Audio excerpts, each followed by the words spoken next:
SIR list में नाम सामंजस्यपूर्ण नहीं रहने से बाबलू हलदार ने खाया जहर, आत्महत्या की कोशिश की गई। देखिए पूरा मामला।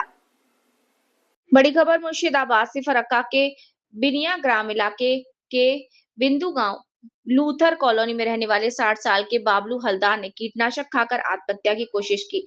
वजह चुनाव आयोग की चुनौती वोटर लिस्ट में उनका नाम विचाराधीन होने की वजह से परिवार के मुताबिक शनिवार को चुनाव आयोग ने फाइनल वोटर लिस्ट जारी की। इसमें बाबलू का नाम था लेकिन विचाराधीन मार्क लगा था। इसमें वो मानसिक तनाव में आ गए। रविवार दोपहर करीब 2 बजे उन्होंने जहर खा लिया। परिवार वाले उन्हें तुरंत बनिया ग्राम प्राथमिक स्वास्थ्य केंद्र ले गए। हालत बिगड़ने पर जंगीपुर महकमा अस्पताल रेफर कर दिया। अभी वो चिकित्सा अधीन है। टीएमसी का आरोप, बीजेपी की दलाली से चुनाव आयोग ने फैलाई मौत की मार्च। घटना की खबर मिलते ही टीएमसी आईएनटीटीयूसी ब्लॉक अध्यक्ष अरुण मायदास और नेता बाबलू घोष परिवार से मिलने पहुंचे। टीएमसी नेतृत्व का दावा है कि इस परिवार के 3 सदस्यों के नाम विचाराधीन है, जिससे बाबलू ने जहर खाया। वो कहते हैं चुनाव आयोग बीजेपी की दलाली कर रहा है, जिससे पूरे बंगाल में मौत की घटनाएं हो रही हैं। लोग चिंतित और डरे हुए हैं। हम इसकी निंदा करते हैं। वो याद दिलाते हैं कि सीएम ममता बनर्जी पहले ही चुनाव आयोग और बीजेपी के खिलाफ बोल चुकी हैं। बीजेपी का पलटवार, टीएमसी ने फैलाई अफवाह, वो जिम्मेदार है। दूसरी तरफ बीजेपी के फरक्का मंडल 2 अध्यक्ष पिंटू मंडल ने टीएमसी को पूरी तरह जिम्मेदार ठहराया। उन्होंने कहा कि टीएमसी ने एसआईआर के नाम पर लोगों को डराया। बोला कि नाम कटेगा तो नागरिकता चली जाएगी, डिटेंशन कैंप भेज देंगे। ये सब झूठा प्रचार था। चुनाव आयोग ने साफ किया, 18 साल पूरे ना होने वालों का नाम नहीं आया, लेकिन इसका मतलब ये नहीं कि नाम ना आए। विचाराधीन नामों को बाद में जोड़ने का मौका। जो बेनियाग्राम अंचलेर बिंदुग्राम ग्रामेर যে লুথার কলোনিতে যে বাবলু হালদারের যে বিষ পান করেছে, সেই বিষ পানের দায়ী পুরো টিএমসি সরকার। কারণ বিষ পানের জন্য মানে উস্কানো হয়েছে, বলছে এদের থাকবে না, যদি মানে নাগরিকত্ব থাকবে না, আপনার মানে ভারত থেকে তাড়িয়ে দিবে, এই ভুলভাল মানুষকে বুঝিয়েছে। আর শুধু যদি বিচারাধীন থাকলে যদি নাগরিকত্ব কাটবে, সেটা তো না।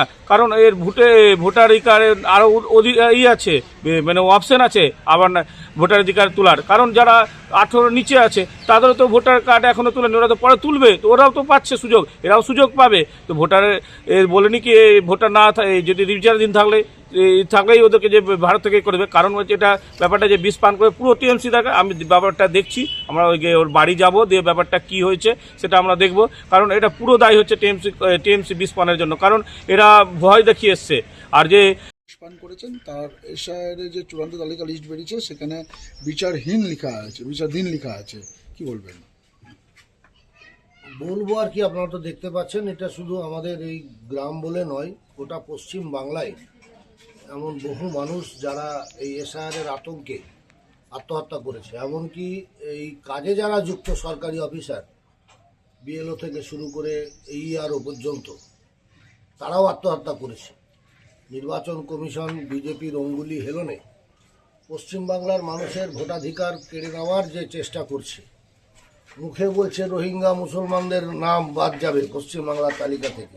বাবলু হালদার কোন রোহিঙ্গা মুসলমান যে বাবলু হালদারের নামটা বাদ গেল? কেন সেটা বিচারাধীন? একবার এসআইআরের লাইনে দাঁড় করিয়ে রোদের মধ্যে দাঁড়িয়ে হাজার হাজার মানুষ দিনের পর দিন দাঁড়িয়ে একবার ডকুমেন্ট জমা করছে। ডকুমেন্ট জমা করার পর একবার এক একটা, প্রথমে এআরও দেখবে এসআইআর জন্য, এসআইআর নাম আছে, নাম আছে ভোটার লিস্টে কি নাম লেখা এসেছিল? নাম এসেছিল, নামের উপরে একটা কিস দেওয়া ছিল, বিচারাধীন লেখা ছিল।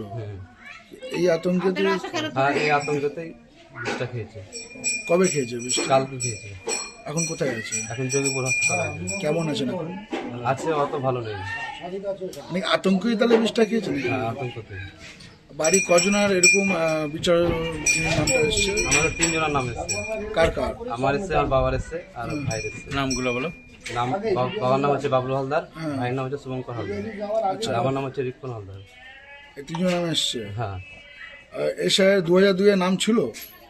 নাম তো ছিল না। 2002 নাম ছিল, তারপরে কি শুনানিতে ডাকছিল? হ্যাঁ, ডাকছিল।